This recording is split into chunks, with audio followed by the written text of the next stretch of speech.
Yo guys, what is up? Here we are with another reading video, and today we are on chapter 16 of The Boys Who Challenged Hitler by Philip Hoos.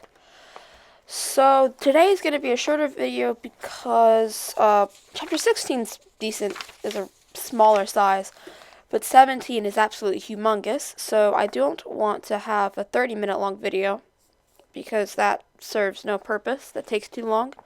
I know I really watch videos over 20. So, that's all I've got to say. Oh, so make sure you also share this video to any of your friends who don't want to read or just like listening to books better. Okay. Now, without any further ado, Chapter 16 of The Boys Who Challenged Hitler by Philip Hoos.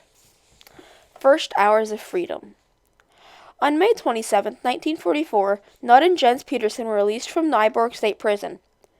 On one of the very last days before he was released, Jens took his written and student examination for university admission from his cell. Guards explained to adult inmates that number 30 was attempting something extremely difficult, something that required great concentration. As a gesture of respect, the whole section of the prison remained silent during the morning hours as Jens worked. Even the guards refrained from jingling their keys. He got the highest possible score. A Nazi-controlled newspaper complained in print that Jens Peterson should not have had the opportunity to take the test. His chance, said the writer, proved it was now possible for a saboteur to be a judge in Denmark. Nudd and Jens had each served 2 years and a month. Though they were no longer prisoners 28 and 30, there were huge adjustments ahead for both of them. Nudd Peterson. It was difficult to imagine or to describe how long the last days of prison were. Each minute crawled by. Each hour took twice as long as the one before. Finally, the moment came when our names were called, the doors to our cells were pulled open, and we were escorted to the gate where our parents stood to receive us. I think they were shocked by our appearance. My street clothes hung like drapery over my thin frame. My hair was barely long enough to put a comb through. Mother could not hold the tears back. We walked through the city of Nyborg to the railway station and caught a train to Odense. There, Nudd Hedlund, Little Nudd, our partner in the RAF club, way back at the beginning of our resistance, was waiting with his parents to greet us warmly. They drove us by car, a rare treat in wartime, to a tremendous party in our honor. There were Danish flags on the table and roast duckling on the plates.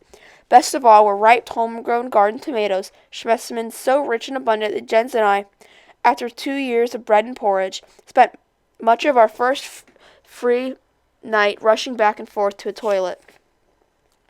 After toast in our honor, we stepped outside and took a walk in the moonlight with little Nudd. At last, here was our chance to find out what had happened to our brothers in the RAF club. Where was our cousin Hans Jorgen and Harold Holm? Had they continued to attack the German war machine? Was everyone still alive? Were they free or had they been captured? It had been nearly 2 years since we had heard from the RAF club. My cousin Hans Jorgen, who was like me 18 years of age now, had written to all of us all the way through our jail stint in Aalborg, exchanging coded war bulletins with Jens. But then we lost contact with him at Nyborg. For some reason, he quit writing altogether. His final message said simply, "We continue." 3 of us walked back among the Hedlund family tomato greenhouses, and little Nudd unloaded what he knew. The RAF club expanded while we were in prison, taking on more classmates from the Odense school. They made many strikes, the most powerful of which happened in Näsby, on the outskirts of Odense. There, the Germans had taken over an auto plant and retooled it to make mobile homes for the soldiers on the Eastern Front. The factory was an obvious target for the RAF club.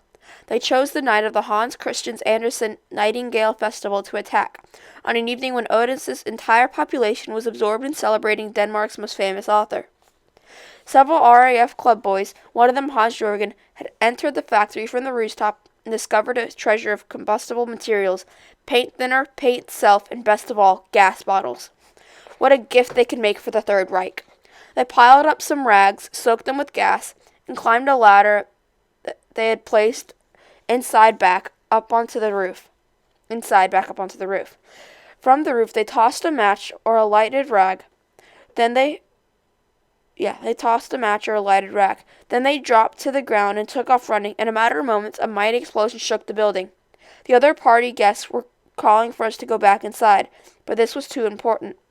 We would have to travel to Aalborg the next day, and here was our only chance to find out. We ignored the calls and stayed outside to hear more.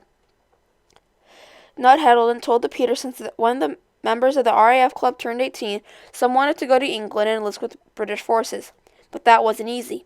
They would have to flee to Denmark to Sweden, and then make an underground arrangement to continue to Britain. Though they didn't know it, their fate had already been sealed. One of the RAF club's younger members, naively believing that Danish authorities would help them escape to Sweden, sent an anonymous letter to Danish police that read, Orla Mortensen, the name of the RAF club members, the name of one of the RAF club members, is involved in Mabor sabotage, and he gave Orla's full name and address. Within hours, Orla was in custody and others were on the run. One RAF club leaped out a window when the police rang his doorbell. The boy who'd written the letter was tracked down on his bicycle. Hans Jorgen was overtaken by a Danish policeman after a foot chase across a field. They were immediately convicted by a German court-martial. A month later, the RAF club boys sat in prison, glumly waiting their fate and shooting suspicious glares at each other. Who had been the rat? Soon these RAF club members, including Hans Jorgen, were transported to the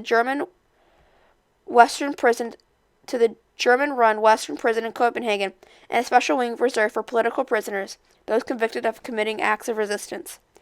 As they started back towards the party, Nut Heddleton confessed that he was deeply worried about Hans and the others. It was well known that at Western Prison, serious resistors were shipped to a special place, later called Memory Park, where they were roped to trees and shot to death. With that in mind, they stepped back inside. Nud Peterson.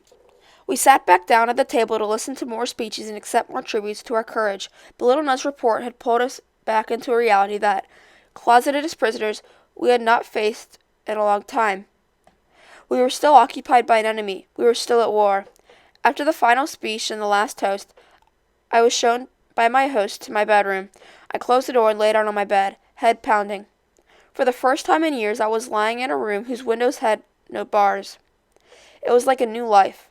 Perhaps the adults who had kindly gathered around us that evening to celebrate our release from prison wanted to give us the impression that there would be peace in the world, so that for a short while at least we could taste freedom. But in the minutes before I fell asleep, I could only think about my brothers. Where was Hans Jorgen tonight? Where was Alf? Were they alive? I fell asleep freshly reminded that we were still on the road to an uncertain future and that there was still so much work to do. That is the end of chapter 16. I hope you guys did enjoy this video. If you did, make sure to leave a big thumbs up. Comment down below. You can't comment, share. And don't forget, hit that subscribe button. I'll see you guys in the next video.